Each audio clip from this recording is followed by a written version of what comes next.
Welcome to the Men of Iron podcast, changing a culture one man at a time. At Men of Iron, we equip men and grow godly leaders through creating and sustaining one-to-one and micro-group mentorships. Go to menofiron.org for more info. Thanks for listening. He survived labor delivery. He would live minutes to hours at best. And so, we just in that doctor's office were just wrecked, like just absolutely destroyed in that moment. We fell apart. I don't even know how long we were weeping in that doctor's office, but just a mess. And to have in a couple hours that excitement, that joy of learning we were going to be having a son, and then just a couple hours later, we had to come to grips that we were going to lose him. Welcome to the Men of Iron podcast. It's Steve and Justin live from that Men of Iron headquarters. J-Dub, what's going on? Good morning, Steve. Good morning to you. I always miss you when you're gone. You know, you missed the last podcast with Reggie. I know. I feel like it's been a few podcasts that I've missed. It's good to be back on. You shouldn't do that anymore. I'll try. I have to bring this up, although this was probably 2 weeks ago, but we had a podcast that we had to reschedule, and I had a great intro to talk about because it was Be Nice to Jersey Week. And now that we got two Jersey boys on the show, I feel like I got to bring it up. That's kind of bad that we need a Be Nice to Jersey Week, though. What's going on with that? I mean, Jersey gets beat up all the time. We can handle it though. Yeah, I've started to learn that when I got into college, because I went to college at Messiah College in Pennsylvania. It's the first time I realized how many people hated New Jersey. I had no idea that it was such. Just for no reason. Yeah, I mean, the Jersey Shore show didn't help.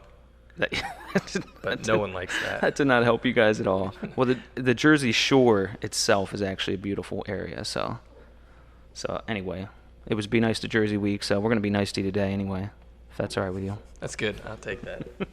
Episode 41 is brought to you by Friends of Angels. Friends of Angels exists to help grieving parents navigate the devastating journey of child loss. Through the Catherine Francis Leho Burial Fund, they provide financial assistance for families with unforeseen expenses during this difficult time. And go to friendsofangelspA.org for more information. And if you'd like to be a sponsor for the Men of Iron podcast, check out the link at menofiron.org/sponsor for more information. We would love to introduce our featured guest today, Clint Watkins. Clint is a disciple, a teacher, a father to Eli, and a husband to Jillian. He is on staff with Disciple Makers, a Christian campus ministry serving on secular campuses. He primarily works with Thaddeus Stevens College in Lancaster, PA. He is the writer of Frail Father at frailfather.com. Clint, welcome to the show. Thanks for having me. What's going on? Not much. It's cool being here. You know this guy next to you here.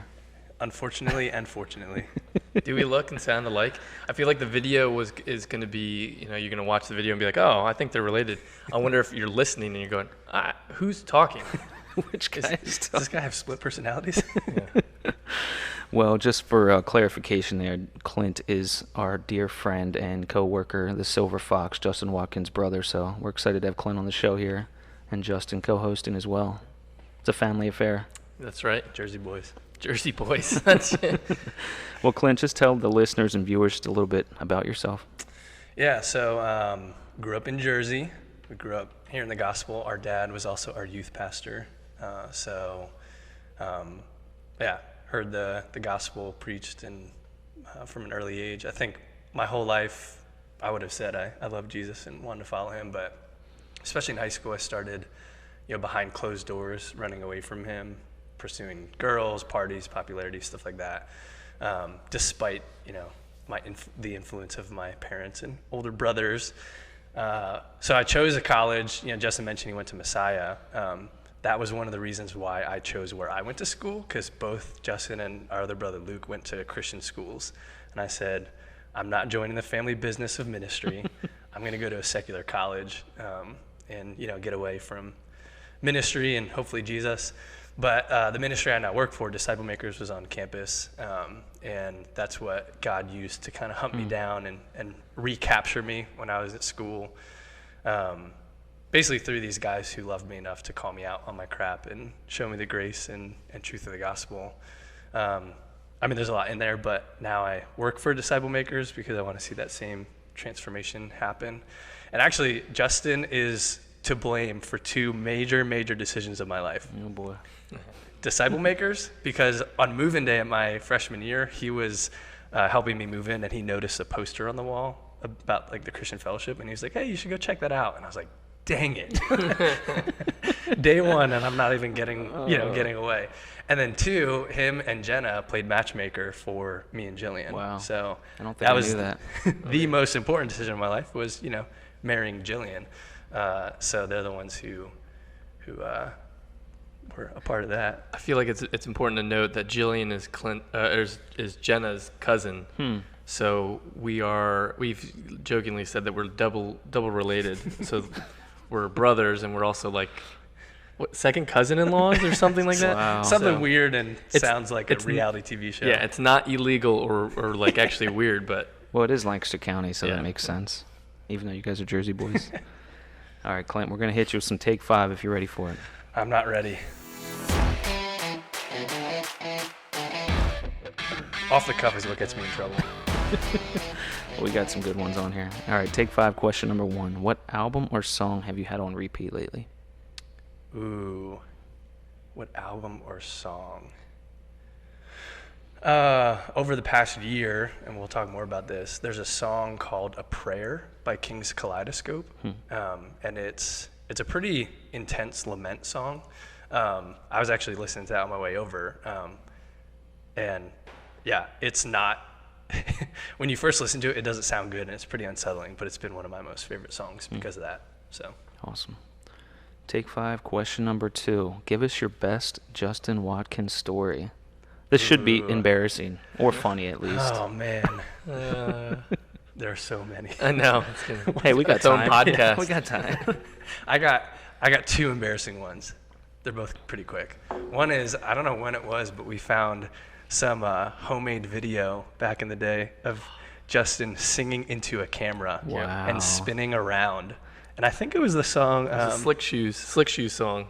Do Your Feet Hurt? Or maybe it was NMXPX. Either way, it was Christian punk. Do your feet hurt? Yep. Can we get a clip of this for the podcast? I'll try. It's on VHS. No, you can sing right now. So that was one. The other one is, I don't know where we were going, but I think you were actually driving me to school one day. And we were at a stop sign, and all of a sudden he stops, opens the door, and like kind of goes down to the ground with his hand and then closes the door. And I was like, "What'd you just do?" He's like, "I was just wiping a booger on the ground." Are you sure that wasn't Luke? No, it was in your black neon. I was like, who does that? Who wipes their booger on the pavement while they're So driving? funny.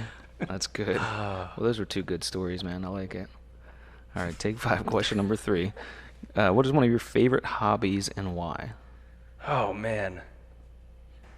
Yeah, my wife and I were just talking about how we don't really have too many hobbies. Our hobbies, like, hang out with each other and hang out with people. But I would say staying active and fit, playing pickup basketball is probably my favorite hobby right now. Me and Justin play a couple times a week with some other guys because, we played sports growing up. And, yeah. Does that count as a hobby? Oh, yeah, Pickup definitely. basketball? That's a good hobby. Potential career. Pickup basketball. D-League. Yeah. All right, question number 4. Favorite childhood memory? You already gave us a couple anyway with Justin, so. Favorite childhood memory? Man. Put him on the spot. Yeah.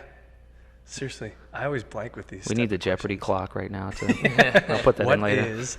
I mean, it's hard to pick favorite, like, one-time memories. I think one of the things I loved doing growing up is when we were still all around the house, like because there's 4 boys, when we would just sit around the dinner table. And it wasn't crazy often because we were so active, but I just remember so many times, me and Tyler, especially being the younger ones, just laughing so hard we were crying because of, I don't know, something ridiculous happening in our house. So, yeah. I can imagine. Your mom is a saint for raising 4 boys. Mm-hmm. All right, Take 5, question number 5. Go-to date night spot for you and Jillian? We like going to a couple places in the city. We live in Lancaster City. I mean, like, if it's like a fancy date night, there's a place called Luca. It's like a Great spot. a really nice Italian restaurant, like wood-fired pizza. Maybe if we shout them out enough, we can get some like gift cards or something. Yeah. Luca, would you sponsor a podcast, please? So that's one of our spots. We don't have like one single favorite. We just love date night. Awesome. Just like spending time eating food and drinking coffee and yeah. Shout out Luca. Yeah. Awesome. Well, that was it. You survived. Take 5. That wasn't so bad. It's easy, man. I was nervous though. Should we talk a little bit more about Justin Watkins and some good stories now? We'll move on. That's all right. All right, fine. Booger story's good though. I know. I don't think it sounds like May. I just don't remember that. Yeah. And I didn't even talk about how you knocked out my 2 front teeth. Yeah. And stabbed me in the eye with the coat hook. Yeah. Wow. Got more fodder if we need to. Some of those were your fault. You were in the way. So I chipped a tooth on my younger brother too, so I don't know if it's a big brother thing or what. It must be. Awesome. Well, diving kind of into the heart of our podcast and interview, Clint. You know, obviously you and Jillian have walked through a trying season here in the last year. Just kind of, you know, for the listeners and viewers who don't know the story and are hearing it for the first time, just share with us the story of you, Jillian, and Eli. Yeah. So this time last year, actually, we were pregnant with our first child. So we found out last May. Jillian told me she was pregnant. And just even that alone was it's a big step for everyone, you know, pregnancy and having kids. But for us, it was big in the sense that Jillian was pretty anxious about pregnancy. Like, she has some medical anxiety, and it was just a big step of faith for her in the first place. But then also we were stepping into pregnancy pretty guarded, because we know people close to us who have had miscarriages and struggle with infertility. So we were just aware of complications that could happen. And Jillian was actually really sick during the first trimester. She lost weight during the first trimester. And another kind of, you know, data point with that is the first time our doctor tried to detect a heartbeat, he couldn't find it. So we were just really nervous and guarded the whole way through. But still just growing excitement, you know, first-time parents and all that. And then at the 18-week anatomy scan, when you find out the gender and all that, we went and everything seemed normal. We found out we were having a boy, and you know, that moment where kind of the future seems to be coming together and you can actually picture your family. And I mean, I remember the second the nurse said that we were having a son, like, yeah, the future kind of filled in with color a little bit. So everything seemed fine. The heartbeat was strong. And in hindsight, if we had known what an 18-week baby should look like, we would have known what the issue was. But we walked home. We were in the city at the hospital. We walked home, and one of the first things I did when I got home was start writing a card to our friends to tell them that we were having a son. And in the middle of that, actually, our doctor's office called us to tell us to come in later that day. And we knew something was wrong. Like, we didn't know what it was, but we knew that something was bad, and that they couldn't tell us. Like, we actually called back and asked them, like, hey, can you give us some information? They just weren't willing to do that over the phone. And I remember, you know, we texted our family and friends and asked them to pray. And I remember talking to Justin, actually. He texted me, like, how I was doing, and there was just this fear that I had never felt before, where you know, you're aware that something horrible might be happening, but you have no idea what it is. And a couple hours later, we go to the doctor's office, and they tell us that our son had a rare and fatal condition called anencephaly. So during the 3rd or 4th week, when his brain, scalp, and skull were supposed to form, it didn't do it like it was supposed to. And graciously, but pretty clearly, our doctor told us our son wasn't going to survive. But I think what has been hardest about that reality is that everything else was fine. So his heartbeat was strong. You know, his toes and fingers would continue growing. He would survive in the womb, but if he survived labor and delivery, he would live minutes to hours at best. And so, I mean, we just in that doctor's office were just wrecked, like just absolutely destroyed in that moment. I mean, we fell apart. I don't even know how long we were weeping in that doctor's office, but just a mess. And to have in a couple hours that excitement, that joy of learning we were going to be having a son, and then just a couple hours later, we had to come to grips that we were going to lose him. And making it even darker and even worse is our doctor said that we had the decision to terminate the pregnancy. And that just put us in a place that we never thought we'd be. I mean, that first weekend was the darkest moments of my life.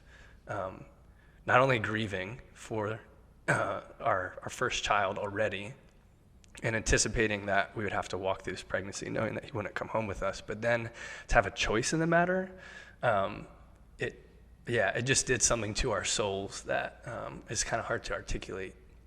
But we decided to continue the pregnancy and carry it to term, and just started limping, is kind of how we describe it, limping along this line between life and loss and joy and sorrow, because, we love our son, we love Eli, but there's just so much pain and devastation knowing that we're gonna lose him. Like we knew that his birth and death were likely to be synonymous, like happen simultaneously. So we started stumbling forward and walking forward with that, and he actually, or my wife's water broke on November 7th, so almost 10 weeks earlier than we expected. He was born on November 8th.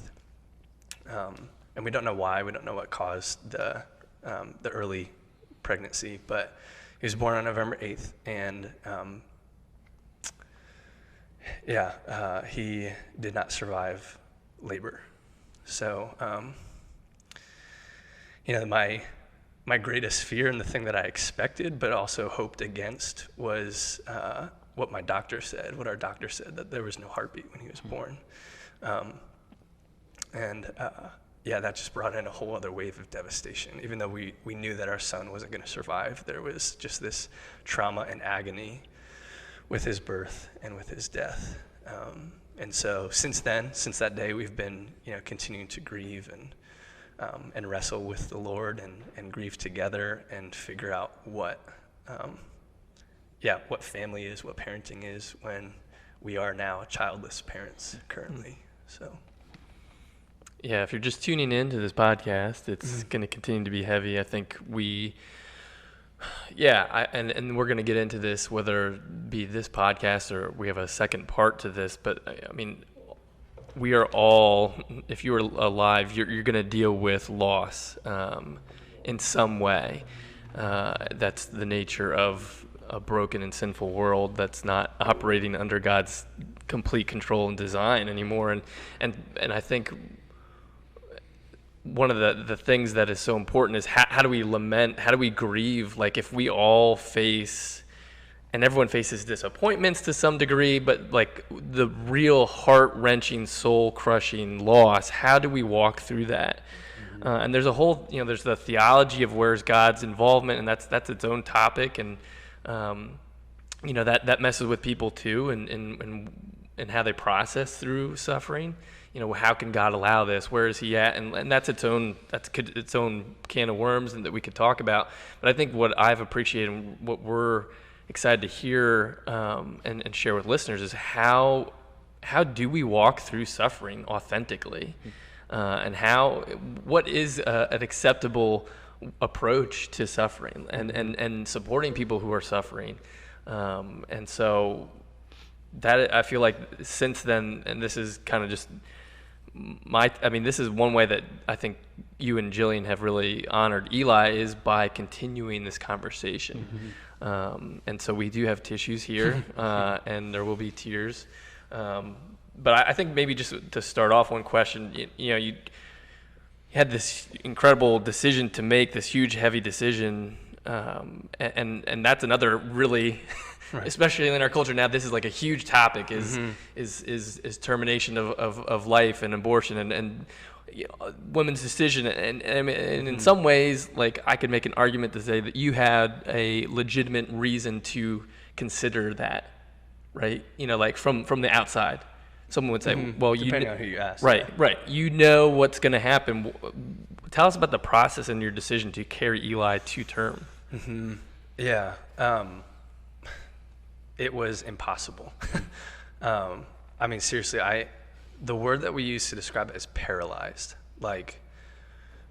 Paralyzed by the grief, just the sheer shock and pain of what I just explained, that we knew that we were going to lose our first child before he was even born. But then the idea of a decision, that we had a choice in the matter, or the way we were kind of wrestling is, do we have a choice in the matter? And I think, of course, that night when we got home, we were researching and reading and trying to figure out more about this condition we never heard of, but then also what do people do? And we were reading stories of other Christian couples who would share, like immediately in the doctor's office, they knew that they would never terminate the pregnancy. And I don't know, it was almost as if like their strength made us feel weaker. And that almost added more guilt to the situation. Like, what kind of Christians are we that we don't feel that way? Just to explain a little bit more, miscarriage is the thing that we were fearing in pregnancy. And in those first moments, that is what we were now hoping for, because it took the decision off the table, as dark as that sounds. But the idea of a choice just haunted us so deeply. And then it also put us in a position where we were almost questioning ourselves and questioning who we were, that we were in this position to even be considering it. I think especially because of how dark the road ahead felt, in terms of Jillian would have to go through all of the things of pregnancy, growing a child inside and dealing with comments from strangers and the excitement of strangers who didn't know our situation, and also like the sadness of people who did know. And she'd have to go through all of her body changes before and after pregnancy, go through the pain of delivery, only to end in not more joy, but more devastation. That just felt so unbelievably impossible to step into. And so I think we were paralyzed by that, but that is what kind of made us wrestle. And we just needed help. So we kind of got our bearings, kept weeping that first weekend, and we went to our friends, Joel and Jen, who also work for Disciple Makers. We went to their house Sunday night, and we just needed help, kind of processing not just the pain, but the decision. And I'll never forget, they said two things that night that just helped us. And the first thing that they said was that Jesus knows what it's like. And they were talking about Gethsemane, that Jesus didn't just go to the cross as if he didn't have a choice. He pleaded with God. He pleaded with the Father, if there's another way. And so just the idea that Jesus knew that he was walking towards this destruction, but he didn't go with a smile on his face. Like, he wrestled with that. And to know that our God knows what that feels like, that was incredibly helpful. And that kind of removed the guilt as well, like even just the guilt of dealing with the decision. But then, as simple as this sounds, they also told us to choose what would honor the Lord. And our situation was so complex and complicated, you would think it would require like complicated advice, but it was just so simple. And that just gave us something to latch onto, to have confidence. In addition to that, like, we had a great team of specialists at Women and Babies Hospital here in Lancaster, so we knew that people, had experience with our situation. And so with that, wisdom and advice from our friends, we actually felt like we could make a decision. And so as we thought about honoring the Lord, we both had kind of two different answers as to why we felt like continuing the pregnancy would honor the Lord.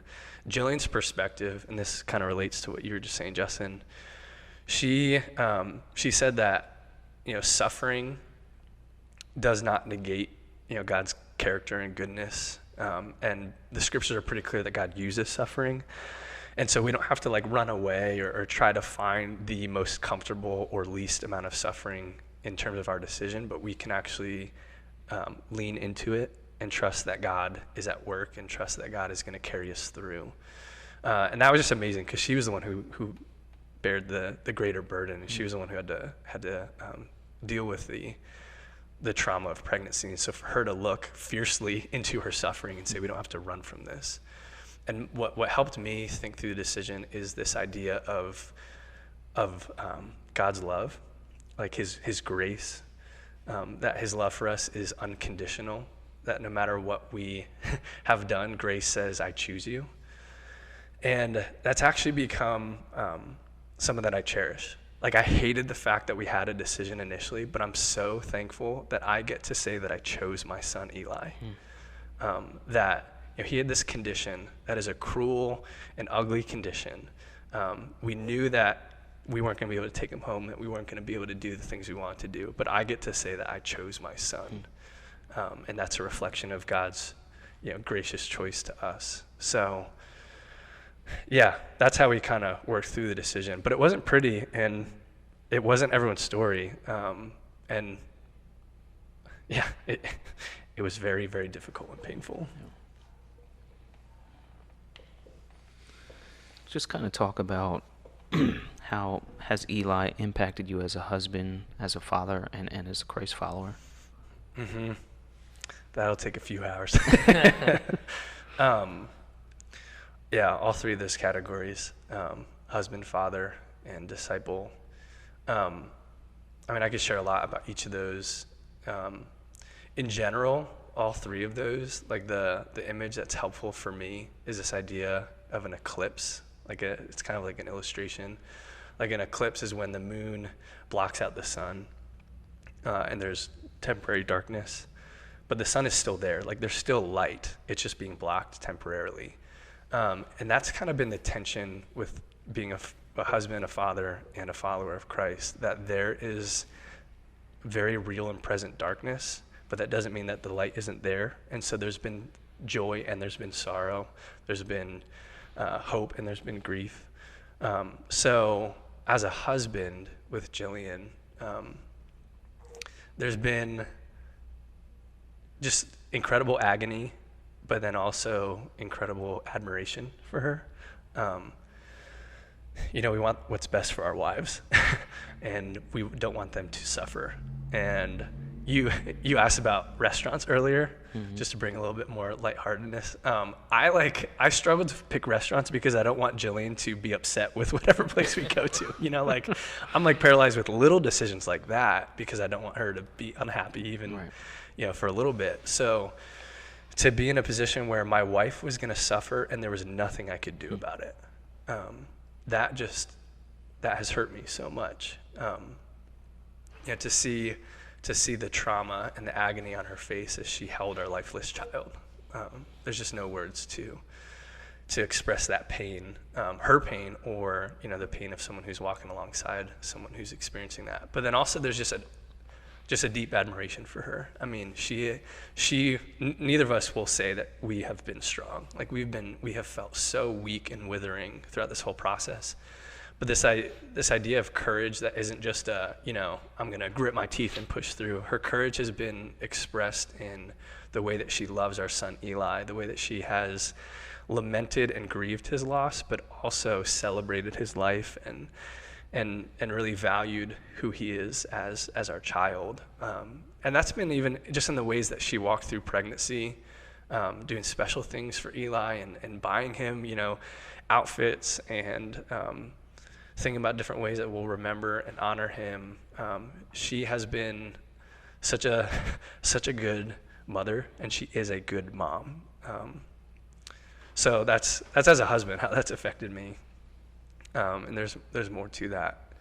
But as a father, it's been a similar kind of tension. And I don't know if you guys remember the moment when you found out, you were a father, but I remember in May when my wife told me, it literally brought me to the floor. She said, I'm pregnant, and I went to the ground because I was just overwhelmed. There's this identity shift that happens. And all that reverence for that responsibility that you now have. And I've thought a lot about this, obviously, about parenting since that day. And the fact that parenting is both a noun and a verb, so it's an identity and a responsibility. And part of that I can't change. And that's both good and hard. I love the fact that Eli has made me a father, and I'm so proud of him as my son. But it's also really confusing to be a childless father. I have the identity as a dad, but I don't have the presence of a child right now. And also, I've been restricted. Death has restricted my opportunities to be his dad, to actually parent him. And there's been ways that we've tried and things that I've done. things that we've done together and continue to do. But, it's not the traditional idea of fathering. But yeah, I remember thinking, Justin, I think you'll appreciate this. Like, if you know our parents, one thing you'll know is that they love us as their sons. Like, they are almost blinded by their pride and love for us. And for a while, especially when I was growing in the Lord and realizing how much of a chump I am and I was, and how sinful I am, and all the mistakes I made in high school, and how readily my parents came to have our backs and defend us. And I would say to a fault. Like, they just had this unconditional love for us. And for a while, I almost got to the point of like questioning it and almost being like, why? Like, I am not worthy of this type of love that you continue to show us. And in reality, I just didn't get it until Eli. Like, I remember just in the first few days after choosing to continue the pregnancy, I was overwhelmed with this pride that I had for Eli. And yeah, I don't know how to really articulate it other than it's just this automatic love that you have for your child, and there's nothing that he could or would do to reciprocate it. But yeah, I love Eli, and so there's a lot more to that in terms of being impacted as a father. But I think the primary way that we have continued to love our son is in the way that we grieve, in the way that we lament, in the way that we share his story. So I mean, I've got more and all that, and I could talk about it as a follower, but I don't know if I should maybe take a break. Yeah, well, we will take a break here as we prepare for part 2, but just kind of before we head into that direction, just tell us about the name Eli and why you guys chose it. Yeah. So one of the first things we decided to do in speaking of parenting is to name our son. And we had already had a working list of names, but those are all names that like we just liked, but they didn't have much significance to them. And so we kind of hit the reset button in terms of thinking through a name. And I was just kind of scrolling through the scriptures trying to find a name that had significance and meaning. But a lot of the names in the Bible are weird and not really like contemporary, and not names that are easy to pronounce. I'd find names that just had a lot of significance behind them, but people would have a hard time saying it and repeating it, and we knew that we would repeat this name for the rest of our lives. And part of the significance was not just our suffering and our son's condition, but the first time we saw him in that ultrasound and a few ultrasounds moving forward, he always had his fist raised high, as if he was squaring up for a fight. And actually, like, the doctor had trouble kind of getting a look at his face because he just had his deuces raised, Yeah. And so we nicknamed him our little warrior. And so I wanted to find a name that had some sort of significance in terms of fighter. Like Israel was one option because it means wrestling with the Lord. But my favorite name ended up being this Hebrew name called Eleazar, which is one of David's mighty men.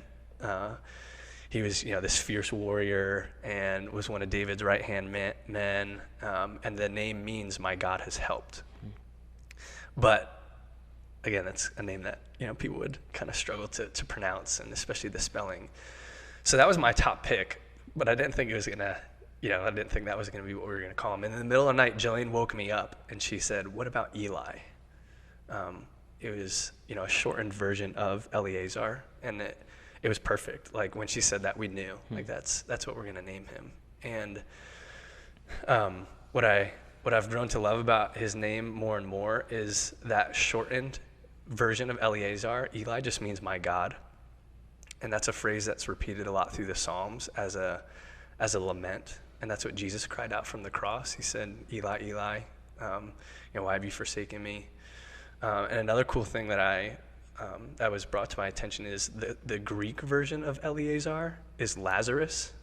And that's like the story that I've gone back to over and over again, where Jesus weeps with his grieving friends. And so, yeah, we love our little warrior. We love to repeat his name, Eli. And I think it's it's amazing that it's both a cry and a lament and a sign of hope all in one. That's awesome. Well, this is probably a good spot to end episode 41. So for those listening, we are going to have a part 2 with Clint, where I think we're going to, now that we've heard the story of Eli and talked a lot about that, we're going to talk about this idea of lamenting and loss and how I think Clint and Jillian's story can impact so many people, not just in your close circle, friends and family, but for people listening and who have suffered loss or have walked beside somebody who has suffered loss. So I don't know if there's anything else you want to say about part 2, Justin, but Tune in. Clint, thanks so much for sharing. I know it's not an easy thing to share, but like I said, I think your story and Jillian's story is going to help a ton of people. So episode 41 is brought to you by Friends of Angels. Friends of Angels exists to help grieving parents navigate the devastating journey of child loss. You can go to friendsofangelspa.org for more info. And if you're interested in signing up to be a sponsor for the Men of Iron podcast, check out menofiron.org/sponsor. That is it for episode 41. You can find out more about Clint and his story on Instagram. You can follow Clint at Clint D. Watkins, or you can check out his blog at frailfather.com. And stay tuned for episode 42, part 2 with Clint. All right, guys, we're out. It's a wrap.